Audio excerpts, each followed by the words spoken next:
everybody, Vampire YGO here, coming back at you with an updated Nekroz profile for this format, or at least post-ban list. I'd like to thank everybody again for their time, and thank you for the views, likes, comments, subscribers. Things have actually been going pretty well, at least with the view rate. I know I haven't been posting things a lot lately. I've been kind of slacking off. I've been really busy outside of this. Still definitely keeping up with Yu-Gi-Oh!, just slacking on making some videos. I have plenty of profiles still to come, plenty of decks that I've been working on, still plan on working on. But again, thank you guys for your time, and let's get right into it. First, we'll start with the one of each Bookstone, one Candle. Essentially, the incantation package, as you know, is to reveal a ritual spell or a ritual monster in your hand to special summon itself and another incantation from the deck, or unless you're using Chalice Slime, then you get one on the field that way as well. I know in the last one I was actually running multiple copies of each incantation monster, but I'm actually only running multiples of the Pencil Plume still, and then one Talismandra. It just found that the shorter package is a lot less bricky, and you don't especially see two of the same one in the hand, things like that. You use the Chalice Slime a little bit more to pull that engine out instead. One Manju. In the last video I had two Manju of the Thousand Hands, but it is actually searchable just like the Vanity's Ruler, so depending on the situation you can pick each one. You just don't want to see this in your hand when you're trying to get the Vanity's Ruler first turn summon out, because it's just a card you're not going to play because you're just searching for the ruler. So I like to keep it to one, at least when you're playing the Vanity's Ruler or Zaborg build. And then one Vanity's Ruler. Last one, I think I was running two of them. Now I just cut it to one. Same thing. You don't want to see multiple copies in the hand if that actually happens, which it did. And then getting in with the Nekroz. The 3, sure, I know still some people are still running it at 2, but I think 3 is still a little bit better. Just consistency for if you don't get the ruler package.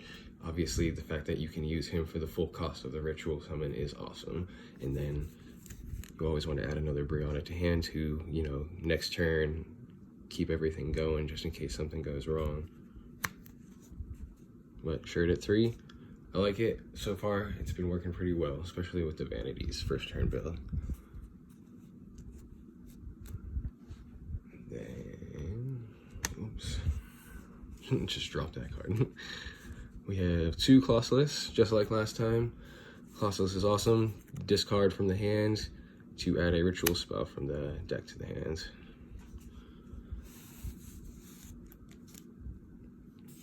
One Unicorn. I wish this is one that would have came off the list to at least 2. It would make the deck a little bit more of a threat with the fact that you can, control the extra deck for both sides of the field and, protect him with Gungnir or Trish, depending on your situation. Yeah, obviously, this will never change. 3 with the Brionic.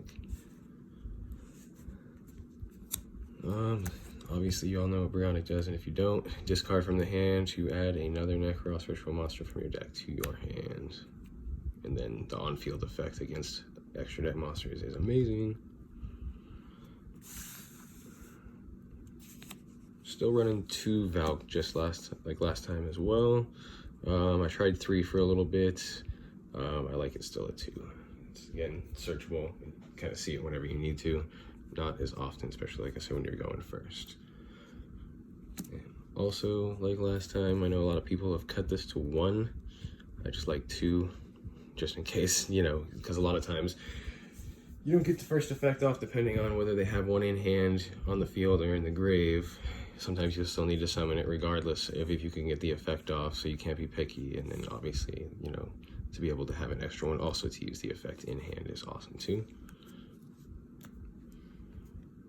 And the one Benton. As you can see, I took out the Gungnir and the Decisive Armor that were in the last one. They're now in the side deck. Cyber Angel Benton is for the Vanity's Ruler combo. Obviously, still want to use that to search pretty much any of the fairies in the deck, which is Manju and Vanity's Ruler. You got the 3 Chalice Slime. Like I said, ever since I got that comment to tell me to run 3 when I originally posted my, I'm pretty sure it was my Black Luster deck, or maybe my first time I posted the Nekroz deck. Yeah, you want to run Chalice Slime at 3. Any ritual deck needs this card at 3. You can either pitch itself for cost, or you can pitch something else in your hand that you don't need, and then obviously get an incantation out and continue things. This card, or this deck in general, has so much searchability, it's ridiculous. There's times where you can search anywhere from, literally I would say anywhere from 7 to 9 times, depending on what kind of hand you get. And then that is it for the monsters. I wish they would have made a holo of this. I'm hoping maybe in one of the OTS packs they can make this a super. We'll go with the ritual spells. 1 Kaleidoscope, had it at 2 last time, and then had the mirror at 1, and I've swapped the ratio. I have Kaleidoscope at 1, and then I have the mirror at 2. And still 2 cycles, man. The fact that they're all secret now is awesome. And then 2 mirror. Situation is just a little bit better. Kaleidoscope you just don't use as much. You want to use it just to get pretty much the Unicore out, and then boost off of the Herald card to adds the bench into the hand. And then 1 Incantation Inception. This card is awesome in a bunch of different situations, and again, you can use the incantations, and the awesome thing is the levels do not have to add up. And then we'll have 3 Preparation of Rites. Always want this one at 3 as well. This one you can search the Chalice Slime with, most of the time what you're going to do, and then use Chalice Slime to pitch itself most of the time, or something else like this in your hand, but usually you'll use the Chalice Slime to pitch itself to continue everything. 3 Extravagance. I mean, again, you have 3 of pretty much everything you need for the Kaleidoscope, which are level 4s in your extra deck, so this does not hurt you at all. This is a must, and I would say in most ritual decks as well. Crazy looking card. I love the artwork. 1 Rotosteel. I mean, if this ever comes to 2 or 3, that definitely makes a lot of different decks better. Plenty of decks, especially this.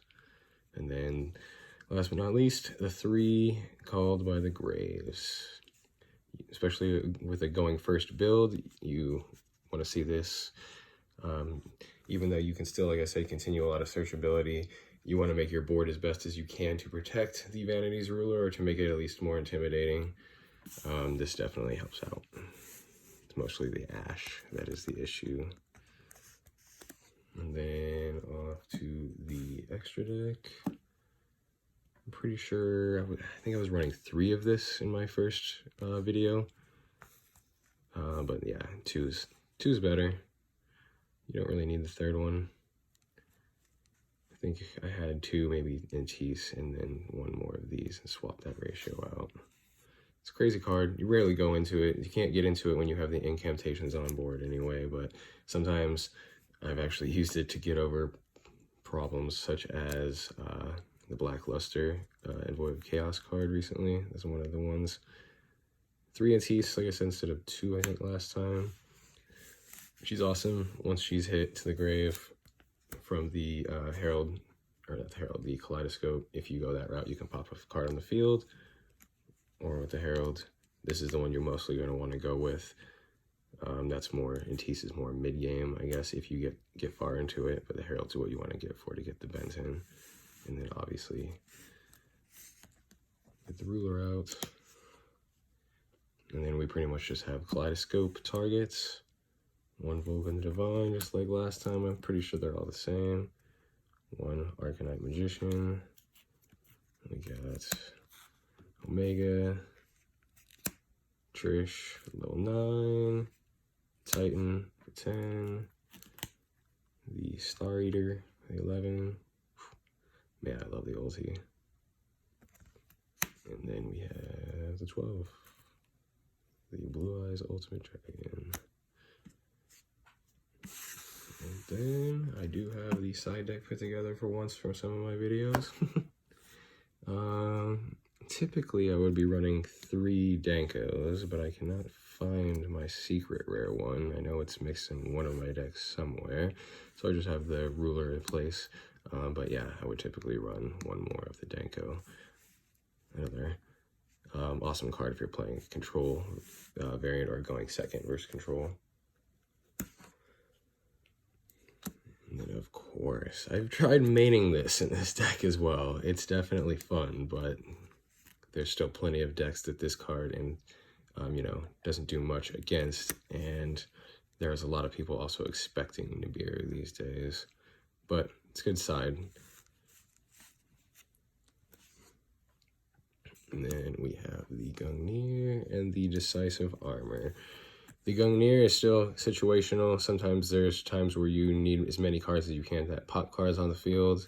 And then the Nekroz Decisive Armor, he's actually one that you would use more. He's more for decks that need to get over things. That 3300, yeah, he's definitely a boost, or with the effect of giving 1,000 boost to one of your other Nekroz monsters. Sometimes he comes in handy. And we have 2 Mystical Space Typhoons. We got the Ghost. I love the Ghost. And then we run 3 Twisters. This is to get rid of all the pesky back row, especially again, like I said, going second when you don't want to. Always want to go first. And then 2-dimensional barrier, just in case, you know, covers a few bases depending on what you're playing against. Obviously, it also depends whether they're using any fusions, exceeds, or synchro monsters. But what it does help against is the pendulums. This is pretty much more for the pendulum magicians. But other than that, this is the end of it. Thank you guys for your time again. Please let me know what you think. Comment, like, subscribe, dislike. If you dislike it, please at least just let me know why. I would like the feedback. Again, thank you guys again. Have a good night. Vampire YGO out.